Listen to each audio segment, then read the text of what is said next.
을 마무리하고 14장, 15장, 16장을 건너뛰고 17장으로 가겠습니다. 14, 15, 16장은 나중에 하겠습니다.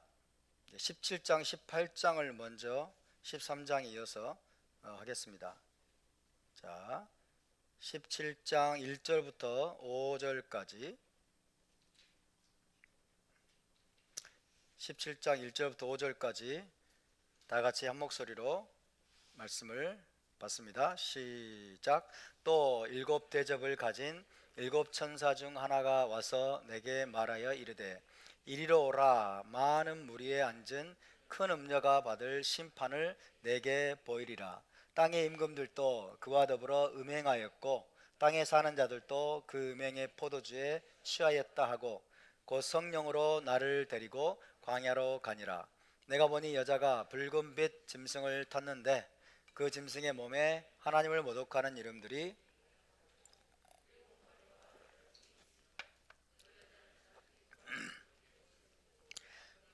속과 진주로 꾸미고 손에 금잔을 가졌는데 가증한 물건과 그의 음행에 더러운 것들이 가득하더라. 그의 이마에 이름이 기록되었으니 비밀이라, 큰 바벨론이라, 땅의 음녀들과 가증한 것들의 어미라 하였더라. 아멘.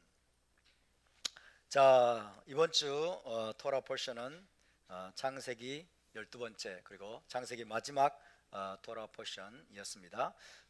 바예히, 제목이 바예히였죠. heb사 바예히. 네, 그가 살았으니 그죠. 오늘 계시록 강의는 164번째 시간입니다. 164강입니다. 지난주에 우리는 이슬람의 창시자인 무함마드가 등장하기 전에 아랍인들은 알라를 유일신이 아니라 360가지 신들 중에 하나로 숭배를 했을 뿐만 아니라 알라에게 딸이 있다고 믿었다는 그 사실에 대해서 나눴습니다. 알라에게 딸이 있다라는 사실을 제가 말씀을 드렸죠. 알라의 딸은 그리스의 여신인 아프로디테 혹은 아르테미스라고 했습니다. 아프로디테 혹은 아르테미스. 로마 시대에는 뭐라고 불렸죠? 다이애나. 그죠? 로마 시대에는 다이애나라고 불렸습니다. 문 가디스입니다. 문 가디스. 달의 여신. 그죠? 다이애나라고 불렸고 후에 아랍어로는 알라트라고 불렸다고 말씀을 드렸습니다. 알라트. 해봅시다. 알라트. 알라의 여성형이 알라트예요. 그래서 알라의 딸 문 가디스, 달의 여신은 아프로디테, 아르테미스 혹은 다이애나, 그리고 아랍어로는 알라트라고 불렸습니다. 하지만 무함마드가 나타나서는 알라를 유일신으로 격상을 시켰습니다. 유일신으로 격상을 시켰죠. 알라 외에는 신이 없고, 그죠? 지금도 앵무새처럼 알라 외에는 신이 없고 무함마드는 그의 메신저이다, 이런 거를 앵무새처럼 떠들고 있죠. 어쨌든 무함마드가 나타나서는 알라를 유일신으로 격상을 시키고 알라에게는 아들이나 딸이 없다고 주장하는 이슬람이란 종교를 만들었습니다. 이슬람. 지난주에 우리는 이슬람의 실체를 단적으로 살펴보았는데요.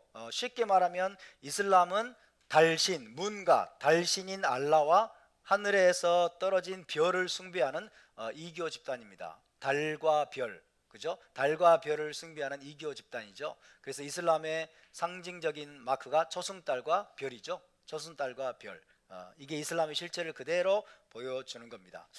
그래서 지금도 세계 모든 곳에 있는 무슬림들은 하루 5번씩 사우디아라비아의 메카를 향해서, 구체적으로 하면 메카의 모스크에 있는 무엇을 향해서?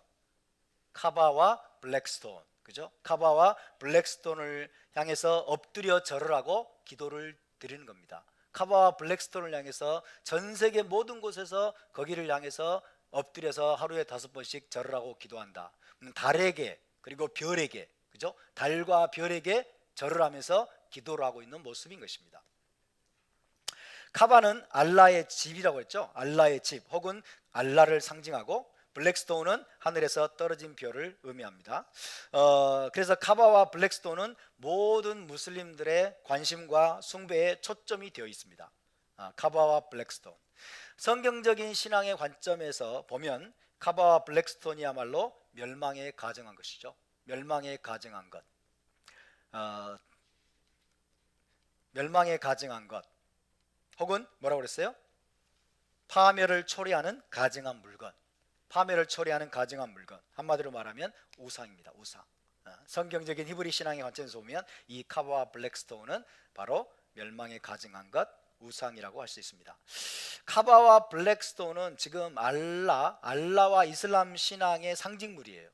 알라와 이슬람 신앙의 상징물인데 후에 이슬람 제국이 재건이 되면 그것들은 카바와 블랙스톤은 또다시 이슬람 제국과 마흐디의 상징물처럼 그렇게 간주될 것입니다. 이슬람 제국의 상징물, 마흐디의 상징물이 뭐냐? 그것이 바로 카바와 블랙스톤이다. 동일하게 그렇게 여겨지게 될 것입니다. 그때 이제 이슬람 제국과 칼리프인 마흐디에게 충성을 맹세하는 자들은 이슬람 제국과 마흐디에게 충성을 맹세하는 자들은 어떻게 한다고 그랬어요? 마흐디에게 바이야를 할 것이다 그랬죠. 바이야 합시다. 바이야는 뭐라고 그랬어요? 자기 영혼을 그에게 노예로 팔아넘기는 거랬죠. 자기 영혼을 그에게 노예로 팔아넘기는 충성 맹세입니다. 다른 말로 말하면 경배하는 거예요. 경배. 그래서 바이야를 함으로써 이제 마흐디를 경배하는 거죠. 마흐디를 경배하고 이슬람 제국에게 또 충성을 맹세하는 거죠. 그렇게 바이야를 한 다음에는 오른손이나 이마에 충성 맹세의 표식을 부착하게 될 겁니다. 그죠? 오른손이나 이마에 충성 맹세의 표식을 부착하게 될 것이다. 그리고 동시에 이슬람 제국과 마흐디의 상징물인 카바와 블랙스톤을 향해서 엎드려 경배하도록 강요를 받을 것입니다. 만약 그것을 거부하는 자들은 누구든지 매매를 할 수 없게 될 뿐만 아니라 심지어 목배임을 당하는 참수형에 처해지게 될 것입니다.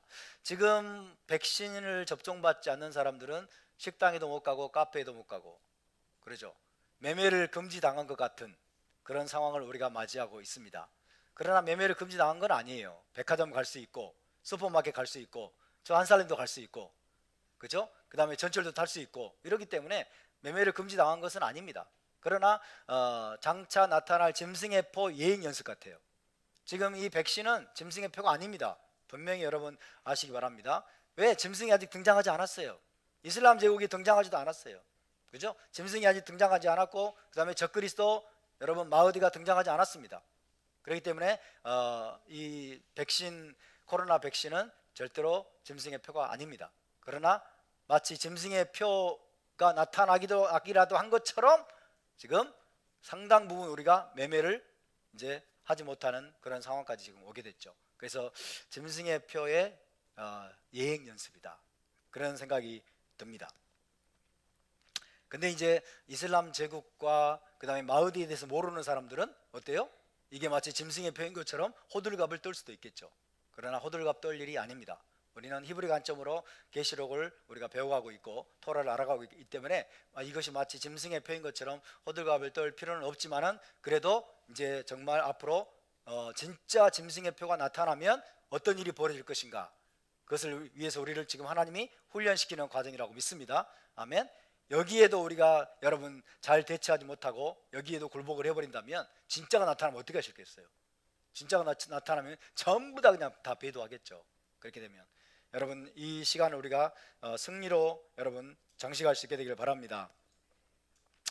지난주에 또 우리는 장차 때가 되면 지금 사우디아라비아 메카에 있는 카바와 블랙스톤, 사우디아라비아 메카에 있는 카바와 블랙스톤이 예루살렘 성전으로 옮겨지게 될 것이다 라는 것에 대해서 제가 말씀을 드렸습니다. 지금은 믿기 어려울지 모르지만 이스라엘과의 7년 평화조약이 체결된 지 3년 반이 되는 시점에 그것은 현실이 될 것입니다. 앞으로 장에서 차차 말씀을 드리겠습니다. 그때 재건된 이슬람 제국과 마흐디는 이스라엘을 침공할 것이고 예루살렘 성전을 더럽힐 것이며 매일 드리는 상번제를 폐하고 성전뜰에 멸망케 하는 멸망케 하는 가증한 우상 뭐예요? 카바와 블랙스톤입니다. 그죠? 성전들의 멸망케 하는 이 가증한 우상은 이슬람의 우상이면서 또 짐승의 우상이에요. 그죠? 짐승을 상징하는 상징물이다 그 말입니다. 이슬람에게 알라에게 경배하고 마흐디에게 경배하는 것을 의미하는 거예요. 블랙스톤과 카바를 향해서 경배하는 것은, 그죠? 그래서 이슬람 제국과 짐승과 알라의 상징물, 그 우상인 카바와 블랙스톤을 예루살렘 성전에 세우게 될 것입니다. 그래서 예루살렘 성전산이 새로운 이슬람 통치의 중심지가 될 것입니다. 예루살렘 성전산이 새로운 이슬람 통치의 중심지가 될 것이다. 끔찍한 일입니다. 끔찍한 일인데 지금 사탄이 이런 일들을 여러분 기획해 놓은 것입니다. 하나님 신앙을 이 땅에서 박멸하기 위해서, 유일하신 참 하나님을 믿는 신앙을 이 땅에서 완전히 없애버리기 위해서 사탄이 무함마드와 이슬람을 앞세워서 지금 그런 일들을 획책하고 있는 것입니다.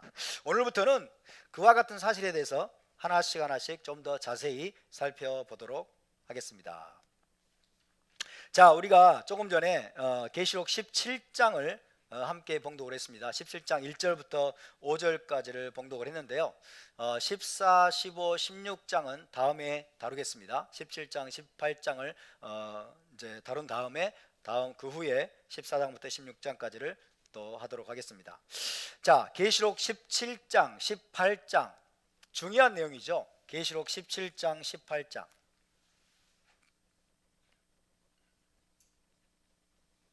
계시록 17장, 18장은 무엇에 관한 겁니까? 큰 음녀, 비밀의 바벨론, 그렇죠? 비밀의 바벨론, 큰 음녀, 비밀의 바벨론에 관한 내용이고, 큰 음녀 그리고 바벨론이 멸망당하는 것에 대한 예언입니다. 큰 음녀, 큰 음녀를 영어로 Great Harlot이라고 하죠. Great Harlot, Great Whore라고 하기도 하죠. Whore. 비밀의 바벨론, 미스테리 바벨론.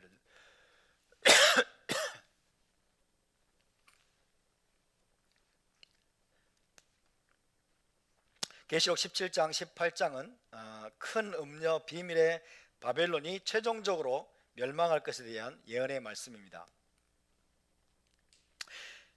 계시록 17장, 18장에 예언된 이 큰 음녀 비밀의 바벨론은 계시록 13장에 짐승과 적그리스도 못지않게 많은 논란과 토론의 주제가 되어 왔습니다. 기독교 역사 속에서 수많은 사역자들과 신학자들이 짐승과 적그리스도에 대한 다양한 해석들을 내놓았던 것처럼 큰 음료 비밀의 바벨론에 대해서도 마찬가지로 아주 다양한 해석들을 제시를 해왔는데, 관역을 명중시키는 정확한 해석은 거의 없었다고 해도 과언이 아니겠죠. 짐승과 적그리스도의 실체에 대해서 지금까지 제대로 된 해석을 한 신학자들이 거의 없습니다. 왜? 때가 되지 않았어요. 때가 되지 않았습니다. 큰 음녀 비밀의 바벨론, 이 누구냐 혹은 무엇이냐에 대한 해석도 그 실체가 아직 밝혀진 적이 거의 없었습니다. 왜? 때가 되지 않았습니다. 그러나 이제는 때가 되어가고 있습니다. 오늘부터 우리는 계시록 17장 18장에 예언된 큰 음녀 비밀의 바벨론의 정체가 무엇인지 밝혀내는 아주 중요한 작업에 착수하게 될 것입니다. 그 결과 큰 음녀 비밀의 바벨론의 정체에 대해서 아주 확실하게 깨닫는 혁명적인 사건이 일어나게 될 것입니다. 여러분 모두 그 주인공들이 되시기를 축복합니다. 자, 큰 음녀 이 비밀의 바벨론의 정체를 밝히기 전에 먼저 지금까지의 역사 속에서 수많은 학자들이 음녀 바벨론이라고 주장해온 대상이 무엇이었는지 살펴볼 필요가 있습니다. 수많은 크리스찬들, 학자들, 그리고 수많은 목회자들이 음녀 바벨론이라고 지목을 해온 대상들이 있어요. 그 대상들이 어떤 것들이었는지를 제가 여러분께 좀 말씀을 드리겠습니다. 과연 기독교 신학자들은 지금까지 누구 혹은 어떤 대상을 가리켜서 음녀 바벨론이라고 해석을 하고 주장을 해왔는지를 살펴보도록 하겠습니다. 자, 첫 번째, 제일 먼저 큰 음료로 지목된 대상은 로마입니다. 로마는 여기서는 도시를 말합니다. City of Rome, 로마입니다. 혹은 로마 제국이죠. 말 그대로 로마가 음료 바벨론이다 라는 견해입니다. 계시록이 쓰여진 지 약 200년 후에 북아프리카의 초기 기독교 저술가였던 락탄티우스라는 사람이 있어요. 락탄티우스.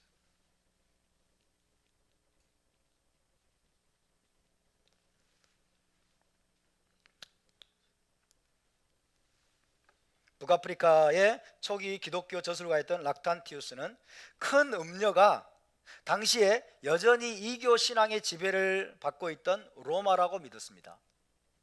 자, 계시록이 쓰여진 지 200년 후니까 여전히 로마는 뭐예요? 이교 숭배의 중심지였죠. 여전히 이교 숭배의 중심지였어요. 그래서 로마가 바로 큰 음료 바벨론이라고 믿었습니다. 로마, City of Rome, 로마라는 도시, 도성, 그리고 로마 제국을 말하는 거예요. 당시 기독교 교부들이었던 터툴리안과 이레니우스 그리고 제롬 등도 로마 제국을 언급하면서 바벨론이란 용어를 사용했습니다. 많은 교부들, 터툴리안과 이레니우스와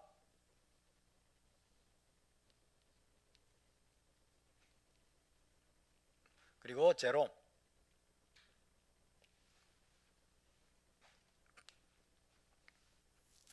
이 사람들도 로마 제국을 언급하면서 바벨론이라는 용어를 사용했습니다.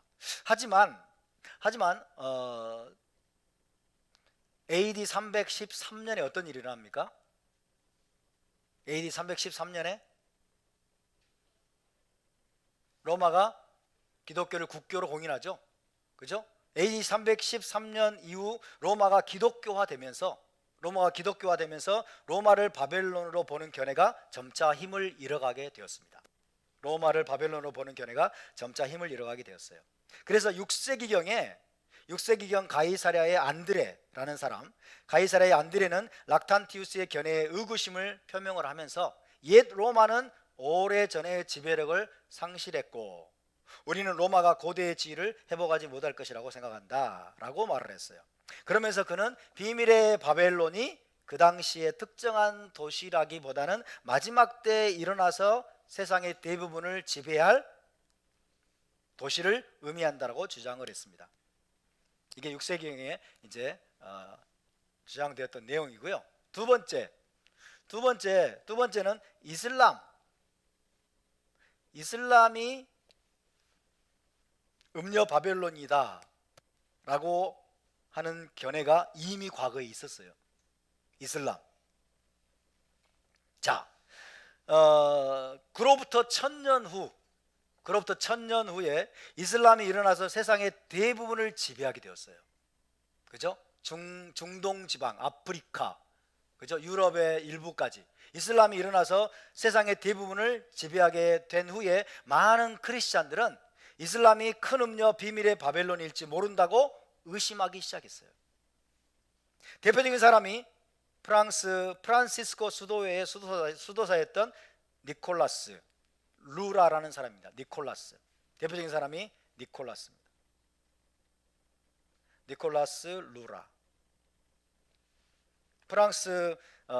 프란시스코 수도회의 수도사였습니다. 여러분, 그 당시에는요 무슬림들을 뭐라고 불렀냐면 흔히 사라센 사람들 혹은 투르크인들이라고 불렀어요. 사라센 제국이라고 들어보셨죠? 사라센 제국. 이슬람이 여러분 거의 뭐 중동 지방 유럽 일부까지 그냥 휩쓸었을 때 사라센 제국이 강력했습니다. 그래서 이슬람을 당시에는 사라센 사람들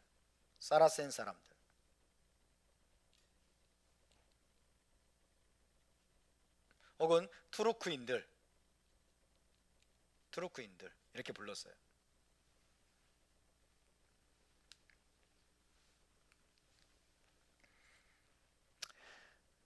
니콜라스는 이슬람 즉 투르크인들과 관련된 이 사라센 일당을 큰 바벨론이라고 불렀습니다. 자, 중세 이제 천년 이상을 이슬람이 아프리카와 중동 지방과 유럽 일부까지 휩쓸면서 이제 니콜라스로 대표되는 많은 크리스찬들이 이제 사라센 사람들, 투르크인들, 그 이슬람 세력을 이제 큰 바벨론이라고 부르기 시작했어요. 그러나 16세기 마틴 루터의 종교 개혁이 일어나면서부터 니콜라스의 이 견해는 빛을 잃게 되었습니다. 16세기 마틴 루터의 종교 개혁이 일어나면서 이제 또 다른 견해가 힘을 받게 되었는데, 세 번째가 이제 뭘까요? 로마 카톨릭 교회가 큰 음녀 바벨론이라는 견해가 대두되기 시작했습니다. 누구에 의해서? 종교 개혁자들에 의해서. 마틴 루터를 비롯한 종교 개혁자들. 마틴 루터를 필두로 한 이 종교 개혁자들은 부패한 로마 카톨릭 교회의 반기를 들고 일어났기 때문에 로마 카톨릭 교회에 대한 그들의 반감은 상당한 것이었습니다.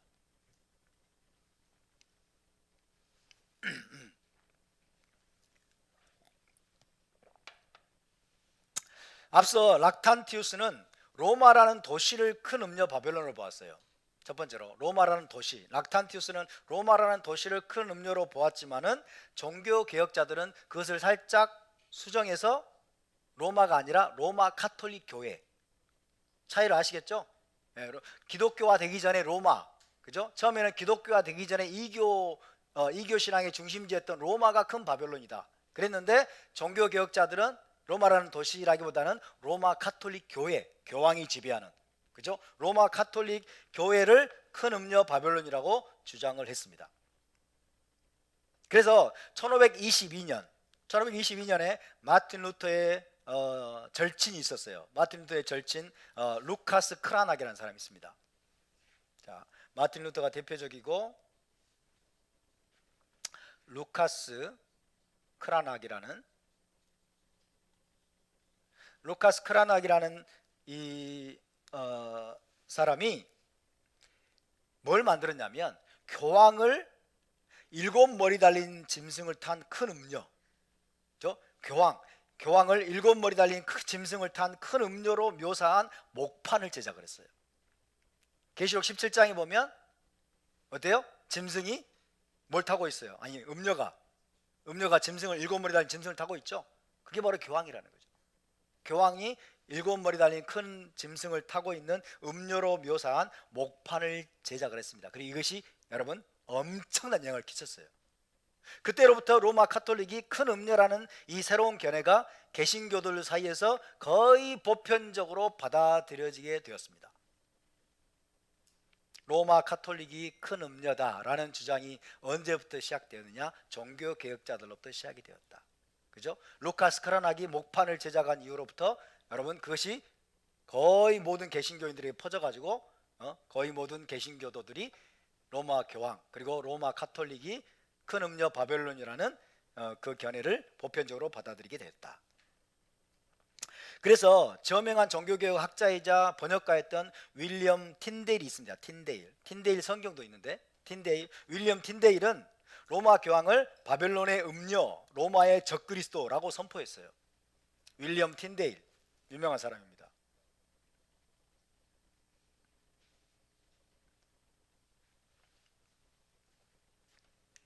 윌리엄 틴데일은 로마 교황을 바벨론의 음녀, 로마의 적그리스도라고 선포했어요.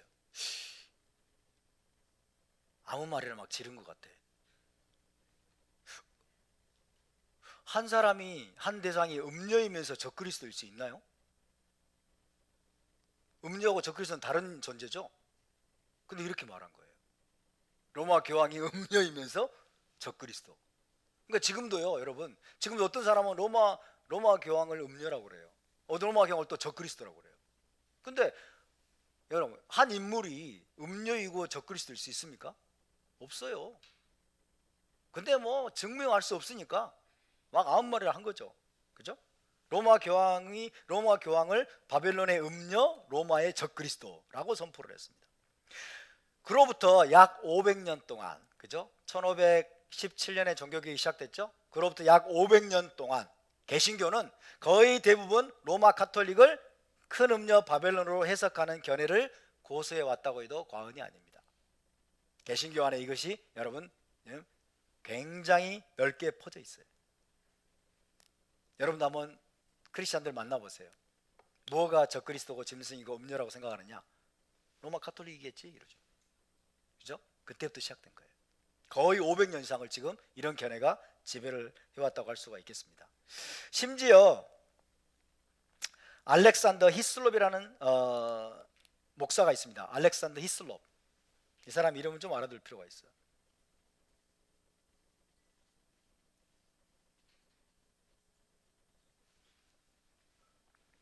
알렉산더 히슬롭, 이 사람의 주장입니다. 알렉산더 히슬롭이라는 스코틀랜드의 목사예요. 알렉산더 히슬롭이라는 스코틀랜드 목사는 탐무즈를 숭배하는 고대 바벨론 종교가 로마 가톨릭의 침투에 들어와서 가톨릭 교회의 거의 모든 의식에 깊이 퍼지게 되었다라고 주장을 했어요. 이 사람의 주장입니다. 다시 알렉산더 히슬롭이라는 스코틀랜드 목사는 탐무즈를 숭배하는 고대 바벨론 종교가 로마 가톨릭의 침투에 들어와서 가톨릭 교회의 거의 모든 의식에 깊이 퍼지게 되었다라고 주장을 했습니다. 여러분도 그렇게 믿고 계시죠? 그죠? 여러분도 그렇게 생각하죠? 이 영향을 받은 거예요. 말하자면 히슬롭은 사실상 로마 가톨릭이 고대 신비주의 바벨론 종교를 그대로 계승한 것으로 보았던 것입니다. 로마 가톨릭이 고대 신비주의 바벨론 종교를 그대로 계승한 것으로 보았다. 그리고 그런 시각은 고스란히 수많은 목회자들에게 영향을 주었습니다. 그래서 오늘날에도 수많은 개신교 목회자들과 성도들이 로마 가톨릭을 고대 바벨론 종교와 다를 바 없는 것으로 보면서 로마 가톨릭이 바로 큰 음녀 바벨론이라고 주장을 하게 된 것입니다. 그런 주장은 과연 타당한 것일까요? 면밀히 연구해 볼 가치가 있는 주제죠. 여러분, 탐무즈를 숭배하는 고대 바벨론 신비주의 종교, 그 신비주의 종교가 로마 가톨릭의 침투에 들어오고 로마 가톨릭의 모든 의식에 여러분 깊이 퍼져 있다. 그래서 사실상 로마 가톨릭은 고대 신비주의 바벨론 종교의 현대판 혹은 계승자이다라는 견해는 사실일까요, 아닐까요?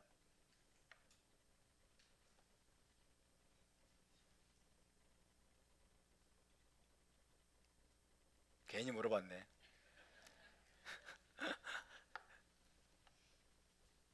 증명되지 않습니다. 주장입니다. 증명되지 않는 주장이에요. 로마 가톨릭과 개신교, 우리는 지금 개신교가 상당히 혼합주의에 여러분 물들어 있다고 생각을 하잖아요. 그죠? 로마 가톨릭도 상당히 혼합주의에 물들어 있죠. 그런데 고대 바벨론 종교다 라고 말하는 것은 또 다른 문제예요. 고대 바벨론 종교가 그대로 로마 가톨릭의 침투에 들어와서 고대 바벨론 종교를 그대로 계승하고 있다 라고 말하는 건 다른 문제입니다.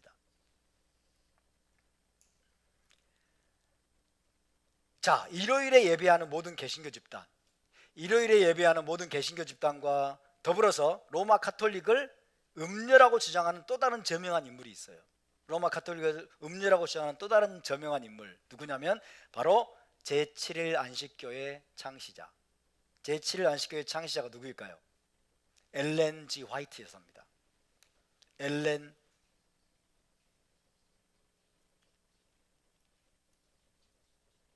화이트 여사, 거의 뭐 우상과 같은 존재죠. 안식교도들에게. 엘렌 G. 화이트 여사. 이 화이트 여사를 이 안식교도들은 마지막 선지자로 추앙을 하죠. 마지막 선지자. 자, 안식교를 창립한 사람이에요. 안식교를 창립한 이 엘렌 G. 화이트 여사가 이제 로마 가톨릭을 큰 음녀라고 그렇게 주장을 합니다. 자, 이 화이트 여사의 예언에 근거해서 오늘날까지 수많은 안식교도들은 잘 들어보세요. 교황이 어느 날 갑자기 전 세계적으로 일요일법 시행을 공포할 것이다. 일요일법, Sunday Act, 그죠? Sunday Law. 어느 날 갑자기 교황이 일요일법을 공포할 것이다. 일요일법을 공포한 후에 그 법을 따르지 않는 모든 사람을 목베어 죽일 것이다 라는 확신을 가지고 있어요. 대부분의 안식교도들이. 교황이 어느 날 전 세계 모든 사람들에게 지금부터는 일요일만을 지킬지어다, 일요일에만 할지어다, 그리고 토요일날 예배하거나 샤바스 예배하거나 뭐 다른 종교 다른 사람들은 목베어 죽인다는 거예요. 제가요 한 2, 3년 전에, 2, 3년도 더 됐나? 저 분당에 있는 모 목사님 있죠? 분당에 있는 모 목사님이 안식교 공부를 엄청 했거든요. 이분은 합동층 목사인데 안식교 공부를 엄청 했는데 저한테 와가지고 이걸 이야기하더라고. 교황하고 오바마하고 다 결탁을 해가지고 이제 일요일에만 쉬고 일요일에만 예배하도록 공포하는 준비가 다 끝났다는 거예요. 그래서 어느 이제 때가 되면 이제 교황이 오바마 이제 작당을 해가지고 일요일법을 공포할 거라고 저한테 와서 그러더라고. 그래서 무슨 뚱딴지 같은 소리라고 있냐고 그렇게 생각을 했는데 알고 봤더니 여기서 시작된 거야. 화이트 여사의 예언에 근거해서 그 사람도 거기에 물든 거죠. 그죠? 그래서 안식일 토요일이죠. 안식일에 예배하는 것을 금지하고 오직 일요일에만 예배하라는 일요일법을 어느 순간 전 세계에 공포를 하면서 모든 사람에게 일요일 예배를 강제할 것이라는 그런 주장입니다. 왜요? 로마 카톨릭이 음녀 바벨론이니까. 로마 카톨릭이 음녀 바벨론이고 교황이 적그리스도이기 때문에 그의 말을 따르지 않는 모든 사람을 목베어 죽이는 만행을 교황이 저지를 것이라고 철석같이 믿고 있는 거예요. 정말 그런 일이 일어날까요? 어떻게 생각하세요? 교황에게 그런 파워가 있습니까? 교황이 그런 파워가 있어요? 전 세계를 향해서, 그죠? 전 세계를 향해서 교황이 일요일법을 공포하면서 이제 일요일에만 예배할지어다. 이 말을 듣지 않는 자들은 모조리 다 내가 목베어 죽일 것이다. 라는 그런 일이 현실화될 가능성이 있다고 생각하세요? 소설 같은 얘기입니다. 그죠? 소설 같은 얘기예요.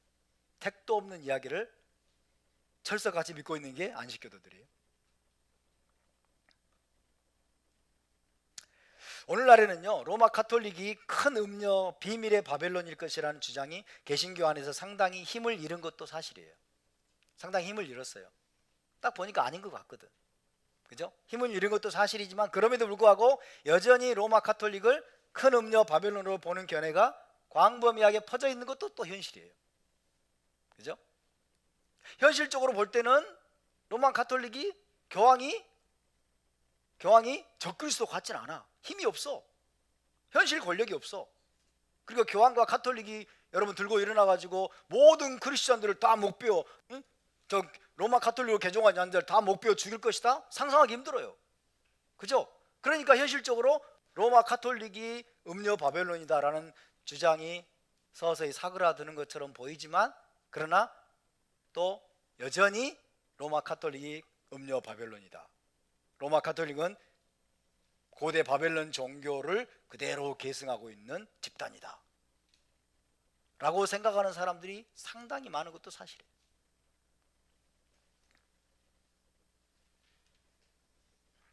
로마 카톨릭을 큰 음녀 바벨론, 고대 바벨론 종교를 계승한 이교 집단으로 보는 개신교 목회자들은 어떤 반응을 보이느냐? 무엇을 보면 알 수 있느냐? 혹시라도 로마 카톨릭과 조금이라도 교제하고 대화하려고 하기만 하면 득달같이 일어나가지고 배교했다는 둥, 이단에 빠졌다는 둥 하면서 신랄하게 공격을 하곤 합니다. 그걸 보면 알 수 있어요. 로마 카톨릭하고 조금이라도 교제하거나 조금이라도 대화하려고 하면 그냥 득달같이 일어나가지고, 그죠? 배도의 길을 가는구나, 배교했다고 막 이제 비난하고 공격하고 그런 반응을 보입니다. 그런 일이 있었을까요? 예, 수년 전에 실제로 그런 일이 있었습니다. 여러분이 잘 아시는 아이압, 국제 기도의 집이죠. 아이압의 사태, 아이압과 관련된 사태가 바로 그것입니다. 수년 전에 아이압의 마이클 비클 목사님, 그리고 케네스 코플랜드라는 목사님이 계세요. 또 케네스 핵임 목사님의 영향을 받은 사람이에요. 믿음 운동 일으켰던 사람들, 그죠? 자, 아이압의 마이클 비클이나 케네스 코플랜드 목사가 로마 가톨릭을 인정하고 가톨릭과의 화해를 시도하자 우리나라 박모모 형제를 비롯한 많은 사람들이 마이클 비클이 케네스 코플랜드가 배교했다라고 비난하기 시작했어요.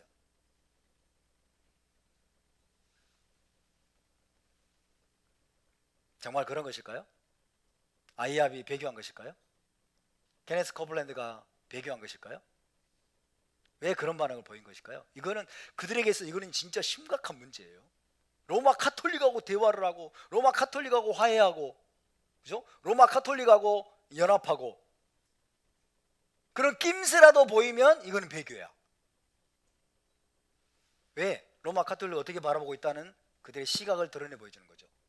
로마 가톨릭은 음녀예요. 로마 가톨릭 큰 음녀 바벨론이고 고대 바벨론 종교의 계승자예요. 그렇게 보면 어때요? 로마 가톨릭은 기독교가 아닌 거예요. 기독교가 아니에요. 정말 그런 것일까요?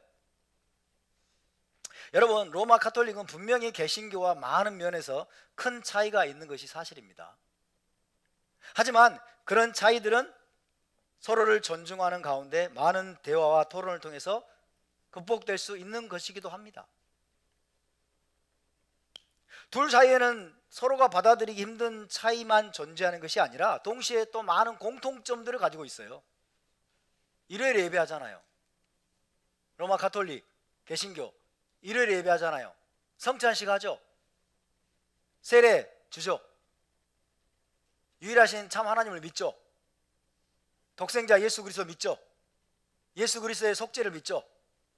예수 그리스도의 속죄를 통해서 영생을 얻는 걸 믿죠. 그죠? 로마 가톨릭하고 기독교, 이 개신교라고 하죠. 로마 가톨릭하고 개신교의 공통점이 굉장히 많아요. 다른 점도 많지만 너무 달라가지고 정말 대화하기 힘들고, 그 다음에 그 차이를 극복하기 어려운 면도 굉장히 많이 있지만, 그러나 공통점이 아주 많습니다. 한 분 하나님이 같아요. 그 다음에 그의 아들 예수 그리스도를 믿는 것이 같아요. 예수의 피를 통한 속죄를 믿는 것도 똑같아요.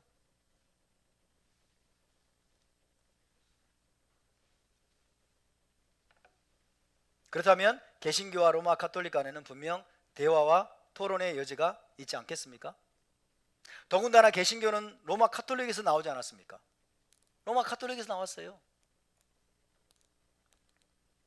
물론 중세 가톨릭교의 부패와 타락에 저항해서 오직 말씀으로, 솔라 스크립투라, 오직 말씀으로를 외치면서 갈라져 나왔지만은 그래도 많은 공통점을 가지고 있는 것이 사실입니다.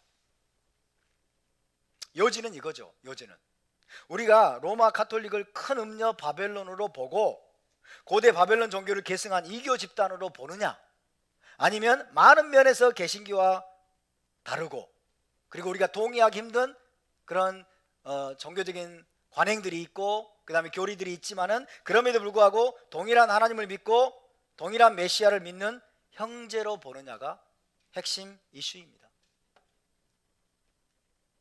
여러분은 어느 쪽입니까? 저는 이 연구를 시작할 때까지는 전자였어요. 근데 이 연구를 시작하면서 생각이 바뀌게 됐어요. 로마 가톨릭이 옳다 그런 뜻은 아닙니다. 우리가 너무 과도하게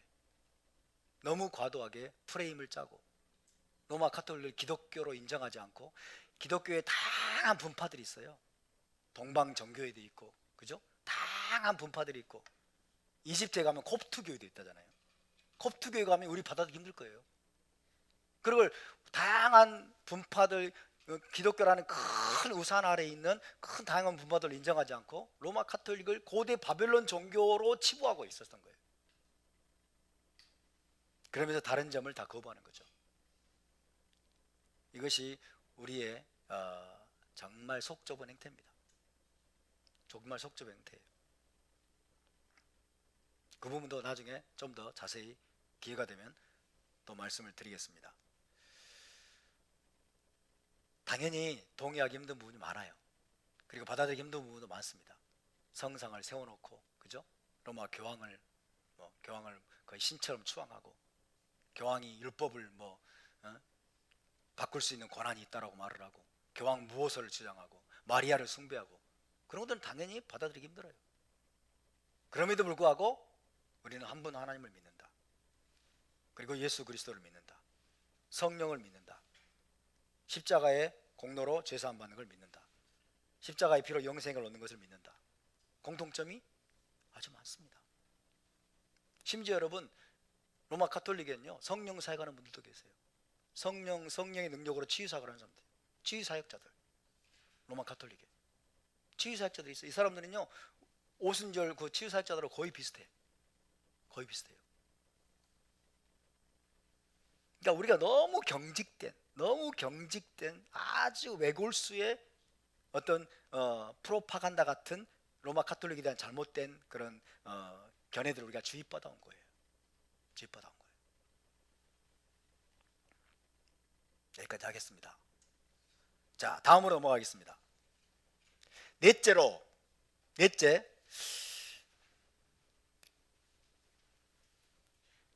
미국이나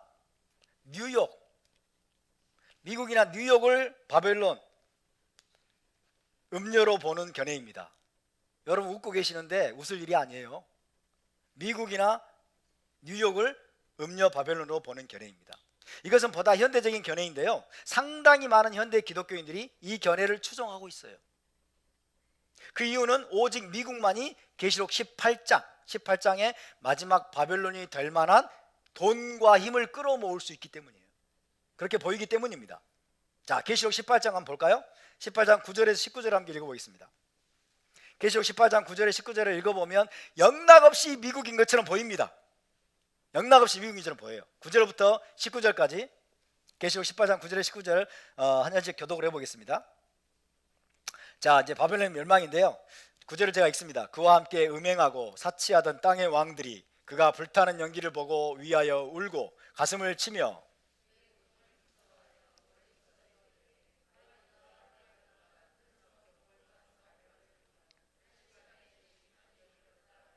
땅의 상인들이 그를 위하여 울고 애통하는 것은 다시 그들의 상품을 사는 자가 없음이라.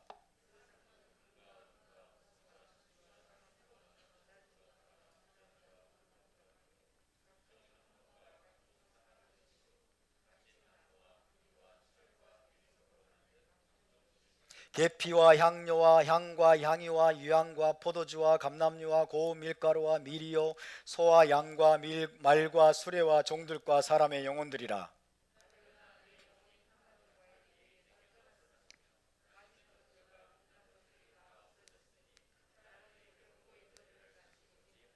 바벨론으로 말미암아 치부한 이 상품의 상인들이 그의 고통을 무서워하여 멀리 서서 울고 애통하여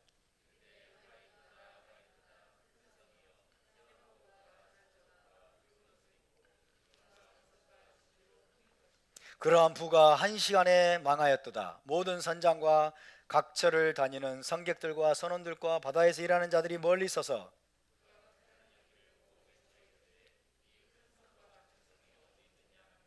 다 같이 티끌을 자기 머리에 뿌리고 울며 애통하여 외쳐 이르되 화이토다 이 큰 성이여, 바다에서 배부리는 모든 자들이 너의 보배로운 상품으로 치부하였더니 한 시간에 망하였도다. 여러분, 이 구절들을 보면 바벨론은 세계적인 부와 무역과 상품의 중심지로서 엄청난 돈을 굴리며 치부하는 곳입니다. 지금 세계적인 부와 금융의 중심지가 어디입니까? 미국, 뉴욕, 그죠? 뉴욕의 금융 엘리트들이 다 모여 있죠. 미국이야말로 세계적인 돈과 금융의 중심지로서 전 세계를 상대로 무역을 함으로써 엄청난 부를 축적하고 모든 값비싼 사치품들을 누리고 최고급 음식들을 먹으면서 스스로 자랑하고 허세를 부리는 존재 아닙니까? 그렇게 생각할 수 있죠. 그렇게 생각하기 아주 쉽습니다. 그런 관점에서 보면 영락없이 미국과 뉴욕이 큰 음녀 바벨론인 것처럼 보입니다. 그래서 자본주의, 특히 배금주의와 황금만능주의를 배격하는 많은 신실한 목회자들과 크리스찬들이 미국을 큰 음녀 바벨론으로 보는 견해를 가지고 있습니다. 특히 미국에 있는 목회자들, 미국에서의 미국 자본주의의 타락, 황금만능주의, 배금주의, 물질만능주의에 빠져있는 미국을 비판하는 수많은 신실한 목회자들이 이런 견해를 여러분 공공연하게 이야기합니다. 미국이 바로 음녀 바벨론이다 라고 하는 거죠. 그러면서 그들은 계시록 17장 18장의 예언대로 미국의 갑작스런 붕괴와 멸망을 경고하는 예언의 메시지를 내놓곤 합니다. 왜? 계시록 17장 18장에서 큰 성 바벨론이 멸망할 것이라고 예언했기 때문에 이제 미국이 곧 멸망할 것이다, 그죠? 이제 미국이 멸망할 때가 임박했다 라고 주장을 해요. 그렇게 외칩니다. 그러면서 미국이 이제 머지않아 곧 멸망할 것이기 때문에 이제 속히 우리가 미국에서 도망쳐야 된다, 미국에서 도망쳐야 된다라고 말하는 거예요. 왜? 18장 4절 봅시다. 18장 4절에 뭐라고 돼 있어요? 시작. 또 내가 들으니 하늘로부터 다른 음성이 나서 이르되 내 백성아 거기서 나와 그의 죄에 참여하지 말고 그가 받을 재앙들을 받지 말라. 내 백성아 거기서 나와라 하니까 미국이 바벨론이에요. 큰 음녀 바벨론이에요. 그죠? 온갖 부와 향락과 사치와 이런 것들로 지금 취해 있어요.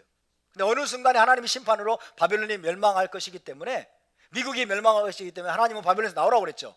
내 백성 거기서 나와, 거기 죄에 참여하지 말아라 하니까 목회자들이 이제 미국에서 도망쳐야 된다고, 그죠? 미국에서 빠져나와야 된다고 이렇게 주장을 외치는 거예요. 미국에서 도망치면 어디로 갑니까? 미국에서 도망쳐서 어디로 가? 멕시코? 캐나다? 실제로 캐나다에 있는 어떤 목사님에게 거기 혹시 피난처 있냐고 이렇게 물어본 사람이 있었대요. 왜? 미국이 곧 멸망할 거니까. 미국이 큰 음료 바벨론이라고 생각을 하고 미국이 멸망하기 전에 빨리 도망쳐야 된다는 거예요. 세계에서 가장 큰 자유의 나라, 그죠? 가장 큰 자유의 나라 미국에서 도망치면 어디로 가? 대한민국으로 오라고? 대한민국이 지금 거의 공산화 됐는데 보통 문제가 아니죠. 미국을 큰 음료 바벨론으로 생각하기 때문에 그런 여러분 주장들이 나오는 것입니다. 정말 그럴까요? 미국과 뉴욕이 큰 음료 바벨론일까요? 제가 늘 말씀드리죠. 바벨론의 속성은 있지만 바벨론 속성이 없는 사람이 어디? 여러분도 바벨론 속성 가지고 있어, 그죠? 우리 모두가 바벨론의 속성을 가지고 있어요. 바벨론적인 속성은 죄의 속성이에요, 그죠? 바벨론의 속성을 가지고 있다고 해서 그를 바벨론으로 찍어버리면 안 돼. 성경에서 예언하고 있는 큰 음료 바벨론은 여러분 그런 차원이 아닙니다. 아시겠죠?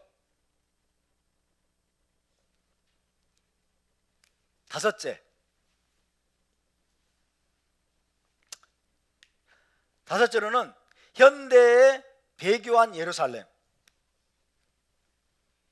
자, 배교한 예루살렘. 배교한 예루살렘을 음료 바벨론으로 보는 견해입니다. 여러분, 이 계시록을 해석하는 그 어떤 견해 중에는 다양한 견해가 있어요. 다양한 견해. 그 중에 하나가 뭐냐면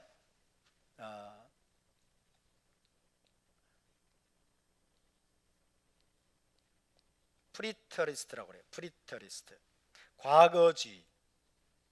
과거주의적인 해석 방법이에요. 프리테리스트. 이거는 영어 한사전에도 안 나오는 단어더라고 보니까. 프리테리스트라는 이거는 과거주의적인 관점으로 해석하는 거예요. 그건 뭐냐면요, 이미 과거에 다 성취가 되었다라고 보는 해석 방법이에요. 이미 과거에 다 성취가 되었다. 유명한 여러분 신학자 중에 N.T. 라이트라는 사람이 있어요. 이 사람이 굉장히 유명한 사람입니다. N.T. 라이트. 이 사람은 상당히 그래도 유대적인 어떤 연구 방법들을 많이 사용하는 사람이에요. 유대적인 관점으로 바울을 이제 파악을 하려고 하고 이런 사람임에도 불구하고 이 사람이 과거주의적인 견해로 계시록을 해석을 해요. 그래가지고 저기 계시록 17장, 18장, 18장에 여러분 큰 성 바벨론이 멸망한 것에 대해서 뭐라고 말하느냐? AD 70년에 예루살렘이 배교한 결과 멸망한 것을 보여주는 것이다 라고 말해요. AD 70년에 예루살렘이 배교했죠. 그죠? 하나님을 떠났어요. 하나님을 배반하고 메시아를 거부하고, 그죠? 그러면서 여러분 언약을 어겼기 때문에 예루살렘을 하나님이 멸망시켰죠. 파괴했죠. 그걸 말한다는 거예요. 이게 엔티라이트 주장입니다. AD 70년에 배교한 예루살렘이 배도로 말미암아 멸망당한 것을 보여주는 말씀이다. 이미 성취가 됐어요. 이 사람의 관점에 따르면. 동의하십니까? 거기에 동의하지 않는다면 여러분은 엔티라이트보다 뛰어나신 분들입니다.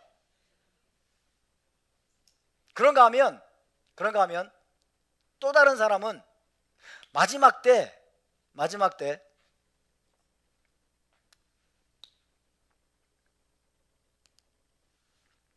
적그리스도가 어떤 도시를 통치본부로 삼을 것인데 그 도시를 통해서 적그리스도 숭배가 온 세상으로 전파될 것이다. 그 도시는 다름 아닌 예루살렘이다. 이렇게.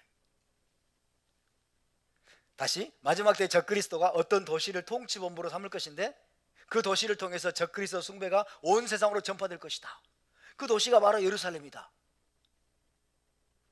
마치 예루살렘이 자발적으로 적그리스도를 환영하고 받아들여서 적그리스도 숭배를 하고 적그리스도 숭배를 온 세상으로 전파하는 것처럼 그렇게 지금 이 사람은 보고 있는 거예요. 그래서 마지막 때 이 또다시 예루살렘이 하나님을 버리고 적그리스도를 환영해가지고 적그리스도 숭배의 중심지가 되고 적그리스도 숭배가 온 세상으로 예루살렘으로부터 퍼져가게 될 것이다. 바로 그것이 마지막 때의 큰 음녀 바벨론이다 라고 이야기를 하는 거예요. 그게 뭐예요? 배도한 예루살렘이죠. 그죠?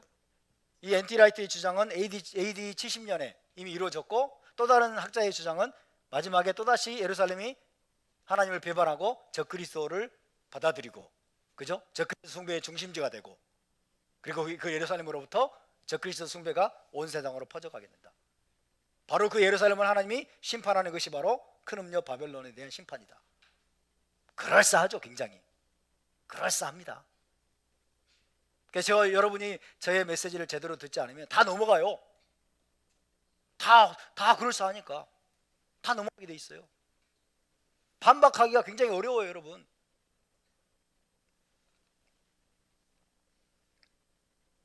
왜? 다 일리가 있어 보이거든. 그죠?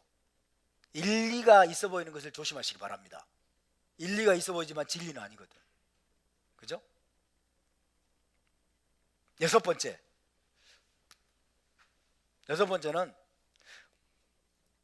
물리적인 바벨론을 큰 음녀 바벨론으로 보는 견해입니다. 이 물리적인 바벨론이란 말은 무슨 말이냐? 바벨론이 어디에 있었어요? 이라크의 한 도시였죠. 이라크 내의 한 도시였어요. 바벨론이 과거에 여러분 지금 이라크입니다. 지금 이라크 내 한 도시에 바벨론이 세워졌어요. 그죠? 그러면 물리적인 바벨론의 그 말은 이라크 내에 한 그 바벨론이 있었던 그 곳에 다시 한번 바벨론 성이 재건될 것이다. 바벨론 성이 재건될 것이고 그 바벨론으로부터 바벨론이 지금 강력한 파워를 발휘하게 될 것이고 온 세계를 미혹해서 하나님을 떠나게 만들고 하나님 신앙을 파괴하고 그리고 모든 사람들을 하나님 신앙을 포기하지 않는 자들을 다 목베어 죽이는 일을 하게 될 것이다. 이렇게 보는 견해입니다. 이것도 상당히 좀 매력적인 견해예요. 왜? 원래 바벨론이 있던 곳에 바벨론이 또 세워진다고 하니까, 그죠? 그럴싸하잖아요. 원래 바벨론이 서 있던 그곳에 마지막 때 다시 한번 큰 성 바벨론이 재건된다. 그래서 이 마지막 때 재건되는 바벨론은 고대의 바벨론 영광과 그 위엄을 초월하게 될 것이다. 이라크 땅에, 그죠? 원래 있던 자리에 다시 한번 바벨론이 큰 도시로 재건되어서 전 세계를 지배하면서 세상 모든 사람들로 배도하게 만들 것이라는 주장입니다. 묻겠습니다. 가능성이 있을까요? 가능성이 있다고 생각하십니까? 바벨론 성이 이라크 내에 원래 있던 자리에 여러분 처음의 영광과 위엄보다 더 뛰어나게 어마어마한 기세로 세워지려면 이라크라는 나라가 커져야 돼요. 그죠? 그렇기 때문에 그 말은 참 그럴싸해 보이지만 허황된 말이에요. 허황된 말이에요. 가능성 제로의 게임입니다. 7번째, 뭔 소리야 그는? 7째, 기독교 내에 배도한 에큐메니칼 단체를 음녀 바벨론으로 보내게 합니다. 배도한 에큐메니칼 단체, 다시 말하면 어떤 걸까요? WCC 같은 거예요. 우리나라는 NCCK. 이 WCC는 말 그대로 음료처럼 보이죠. WCC 온갖 종교들 잡동사니 전부 다 허용하잖아요. 그죠? 종교 통합운동을 지금 하고 있어요. 종교 통합운동. WCC를 누가 만들었느냐? 누구의 사주로 만들어졌냐? 누구의 사주로? 소련의 사주로 만들어졌다고 그래요. 소련이 전 세계를 공산화시키기 위해서, 전 세계를 공산화시키기 위해서 여러분 종교를 통합해야 된다는 그런 명분을 가지고 이 WCC를 이용해서 지금 전 세계 종교를 통합하고 세계를 공산화시키기 위해서 만들어졌다는 그런 정보가 있습니다. 그리고 그건 사실일 가능성이 높아요. 어쨌든 이 WCC는 기독교가 아닙니다. 세계 교회 협의라고 하는데 이들은 가짜들이에요. 이들은 불교, 유교, 도교, 이슬람 모든 종류의 종교를 다 인정합니다. 그죠? 그리고 종교 다원지라고 그래요. 종교 다원지. 뭐로 가도 서울만 가면 된다고, 그죠? 뭐로 가면 서울만 가면 불교를 통해서 가든 이슬람을 통해서 가든 바이교를 통해서 가든 유교를 통해서 가든 다 선하게 믿기만 하면은 저 천국에 천당에 간다는 거예요. 이게 WCC 입장입니다. 그래서 나무 아미타불 예수 그리스도 뭐의 이름으로 기도하며 이러잖아요. WCC 홈페이지, MCK 홈페이지 들어가 보세요. 나와 있어요, 실제로. 그래서 굿도 버리고 막, 그죠? 살풀이 춤도 추게 하고 그래요. 이게 WCC예요. 이게 너무나 여러분 엄청난 또 기세를 가지고 한국교회 또 들어와 가지고 사람들을 미혹하다 보니까 통합측도 거기에 가세하고 있고 많은 교단들이 WCC에 가입이 돼 있어요. 진짜 음료처럼 보여요. 이게 정말 가증한 여러분 이 음료, 가증한 것들이 어미처럼 보입니다. WCC. 그럴지도 모르겠어요. WCC가 큰 음료 바벨론이냐? 그거는 또 다른 문제입니다. 그죠? 또 다른 문제. 8번째, 열민이 같아. 굉장히 눈치 보인다. 신음소리를 냈더니 열민이. 8번째, 프리메이슨과 일루미나티 같은 전세적으로 뻗어있는 비밀한 글로벌리스트 조직. 이런 견해들이 엄청나게 퍼져 있어요. 프리메이슨과 일루미나티 같은 전세적으로 뻗어있는 비밀한 글로벌리스트 조직, 세계적인 금융 엘리트 조직. 저는 이런 견해도 유튜브에서 굉장히 많이 봤어요. 과거에 미국에 있는 금융 엘리트들이, 글로벌리스트들이 전 세계적으로, 그죠? 전 세계적으로 프리메이슨과 일루미나티하고 다 연결이 돼 있어가지고 이들이 추구하는 게 뭐예요? 뉴 월드 오더, 그죠? 신세계 질서. 바로 이들이 바로 음료 바벨론이다 라고 보는 견해예요. 이것도 굉장히 매력적인, 굉장히 그럴싸한, 그죠? 그들의 주장만 듣고 있으면 그냥 혹할 법한 그런 주장이에요. 특히 오늘날과 같은 시기에 강력한 설득력을 가질 법한 견해입니다. 우리는 트럼프 대통령 때문에 그동안 음모론으로만 치부해왔던 것들이 거의 대부분 사실이라는 것을 알게 됐어요. 친중 글로벌리스트들이 실제로 존재한다는 것 확인이 됐죠.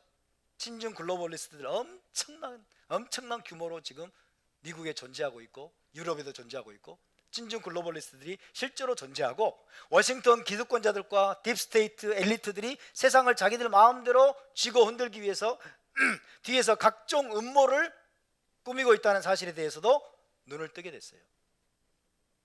그동안은 음모론, conspiracy theory, 음모론으로만 생각을 해왔는데 티어리가 아니고 실제로 그들이 음모를 꾸미고 있는 세력이라는 것을 알게 되고 실제로 지금 점점 더 드러나고 있어요. 뒤에서 음모를 꾸미는 자들이 실제 있는 거예요. 딥스테이트, 워싱턴 기득권 세력들, 그죠? 엘리트, 그런 자들. 그들이 꾸민 음모 중에 하나가 바로 코로나 바이러스 팬데믹 사태입니다.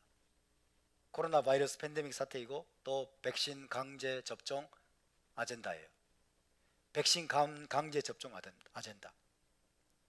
지금 친중 좌파 글로벌리스트들은 세계의 권력을 쥐고 있는 엘리트 집단들입니다. 세계의 권력을 쥐고 있는 엘리트 집단인데 실제로 그들은 코로나 사태를 빌미로 해서 세상을 리셋하려고 합니다. 세상을 리셋하려고 하고 있어요. 우리나라 여러분 홍석현 중앙일보 회장을 중심으로 만들어진 단체 이름 아시죠? 리셋 코리아. 리셋 코리아. 그리고 스위스에서 작년인가 모였던 그 모임이 있어요. 다보스 포럼. 주제가 뭐예요? 전 세계 경제를 리셋하는 거예요. 자기들 중심으로 이제 여러분 이 코로나 팬데믹 사태를 이제 빌미로 해서 전 세계를 리셋하겠다는 거예요. 이건 더 이상 음모론이 아니에요.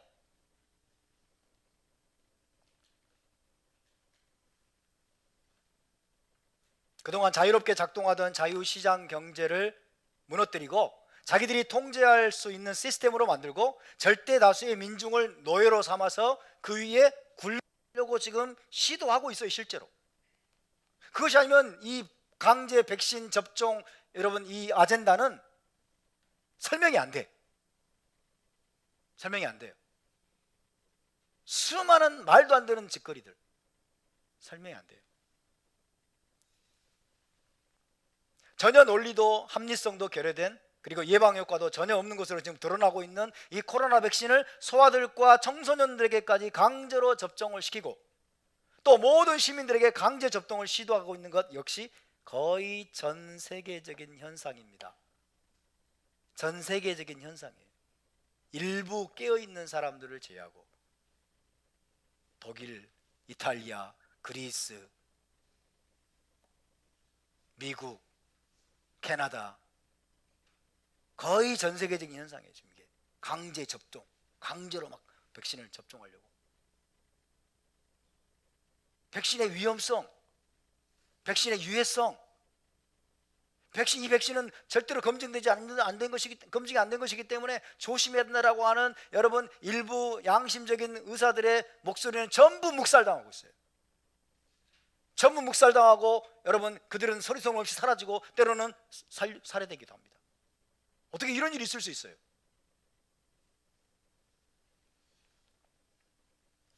왜 이런 일이 벌어지는 것일까요? 전 세계의 권력을 쥐고 있는 글로벌리스트들이 전 세계적인 디지털 ID 시스템을 구축한 다음에 디지털 전체주의 시스템을 만들어서 민중을 감시, 통제하려고 한다는 강한 의심이 듭니다. 강한 의심. 거기에 또 그에 대한 많은 증거들이 있어요. 그리고 휘슬을 불러오라고 그러죠. 내부 고발자들. 많은 내부 고발자들이 폭로를 하고 있어요. 실제로. 그러면서 자기들이 원하는 아젠다를 세상 모든 사람들에게 마음대로 강요하고 말을 듣지 않으면 소리 없이 감금하거나 제거할 수 있는 시스템을 구축하려고 하는 중이듯 합니다. 우리나라도 중공의 시스템을 들어와서 벌써 단톡방을 감시하고 통제하는 여러분 체제를 만들었습니다.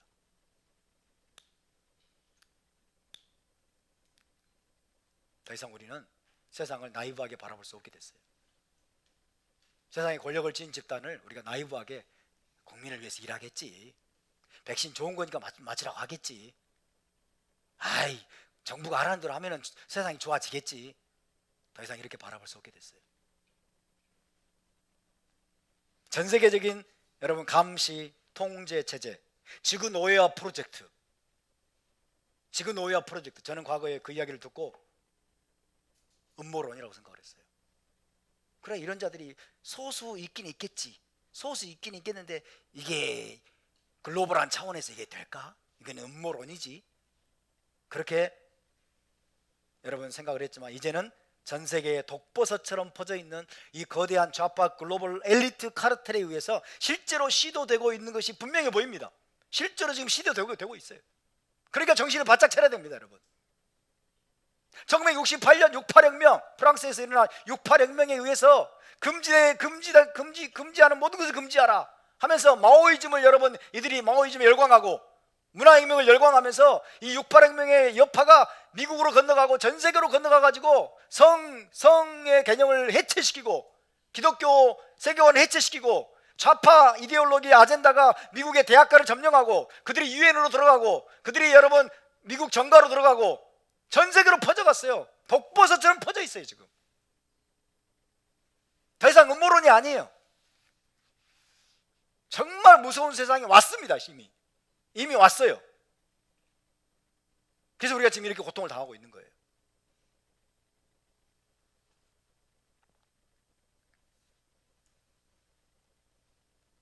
그리고 그 중심에 프리메이슨과 일루미나티 등의 전 세계적인 비밀 조직이 있다는 것이 또 공공연한 비밀이죠.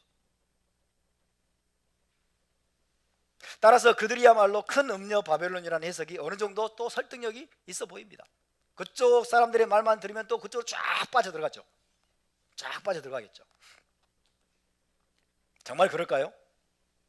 저의 견해를 말씀드리면, 백신 강제 접종이나 스마트 시티, 그죠? CCTV 다 달고 스마트 시티라는 걸 막 만들어요. 중국처럼.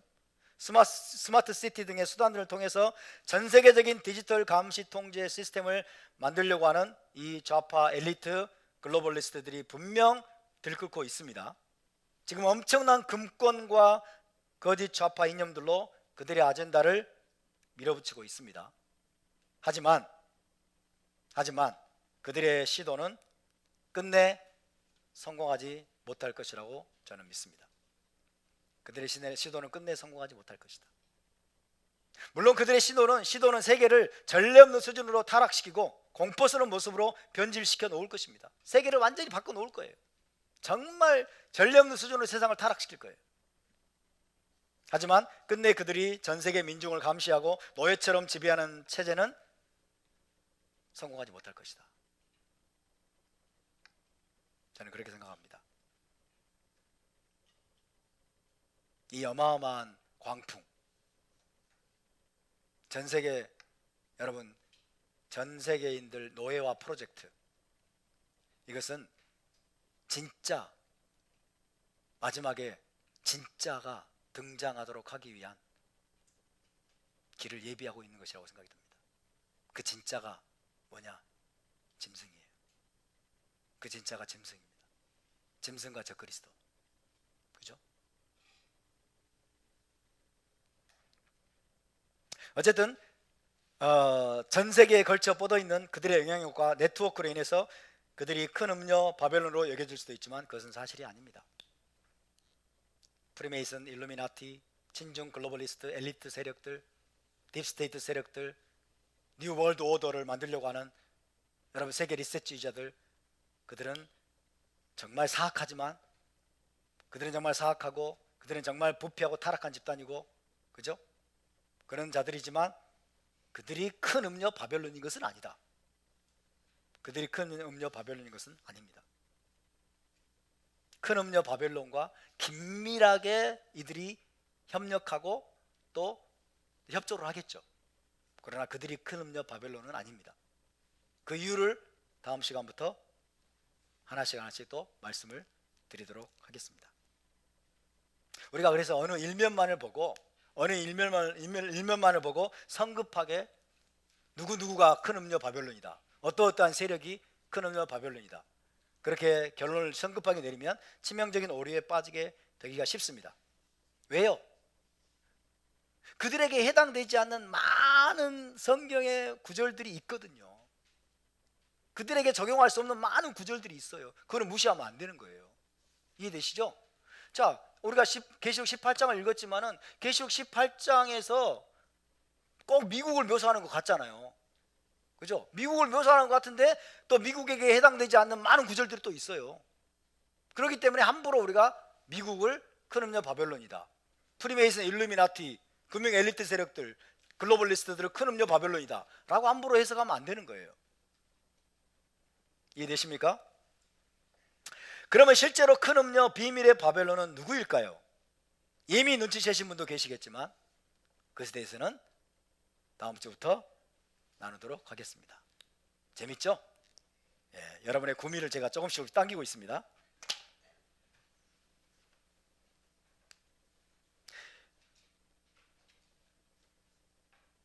말도 많고 탈도 많은 짐승 적그리스도, 짐승의 표, 말도 많고 탈도 많은 큰 음녀 바벨론까지 여러분이 이 흥미진진한 계시록 예언을 해부하는 이 여정에 저와 함께 해주셔서 너무나 감사합니다. 영광입니다. 여러분에게도 큰 은혜와 축복이 될 줄로 믿습니다. 자, 우리 함께 일어나서 기도합시다.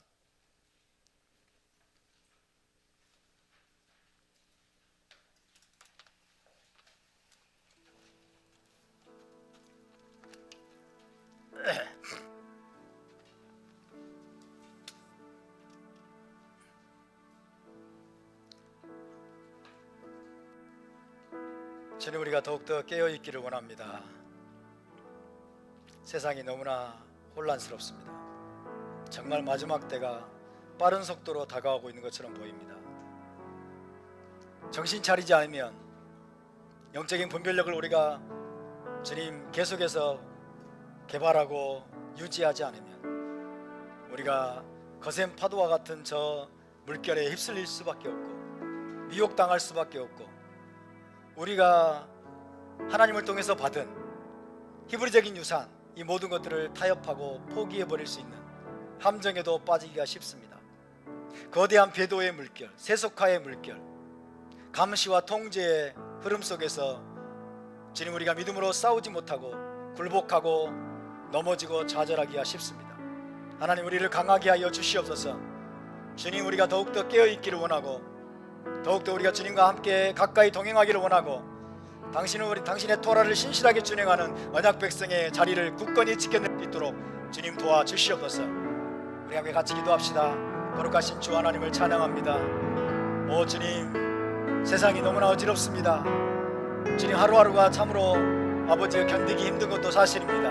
하나님에 대한 소망, 메시아 왕국에 대한 소망, 주님 예수와 마시아크에 대한 소망이 아니면 주님, 우리가 무엇으로 이 시간을 견뎌낼 수 있겠습니까?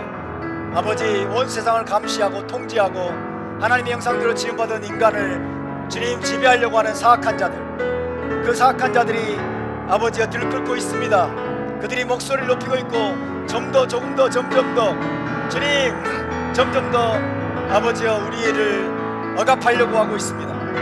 아버지, 더욱더 깨어있기를 원하고 더욱더 정신을 바짝 차리기를 원하고 분별력을 아버지 더욱더 예민하게 유지할 수 있도록 주님 우리를 도와주시옵소서. 우리에게 새로운 힘을 주시고 아버지 용기를 주시고 담대함을 주시옵소서. 주님, 세상과 타협하지 아니하고 이 세상의 흐름에 우리가 동조하지 아니하고 하나님이 우리에게 주신 이 아름다운 유산들을, 이 언약의 유산들을 신실하게 지키는 거룩한 자들로 주님 우리를 세워주시옵소서. 그렇게 우리를 돌보시고 보호하시는 주 하나님을 찬양합니다. 감사드리고 거룩하신 주 예수와 이름으로 기도하옵나이다. 아멘. 제사장의 축복 기도로 마치겠습니다. 예바레케 아도나이 베이시메레카 야엘 아도나이 파나벨레카 비후네카 이사 아도나이 파나벨레카 베야셈레카 샬롬. 여호와는 내게 복을 주시고 너를 지키시기를 원하며 여호와는 그의 얼굴을 내게 비추사 은혜 베푸시기를 원하며 여호와는 그 얼굴을 내게로 향하여 드사 평강 주시기를 원하노라. 베셈 예슈와 메시케이누 사르하 샬롬. 아멘. 할렐루야. 우리 하나님께 영광의 박수를 드리겠습니다.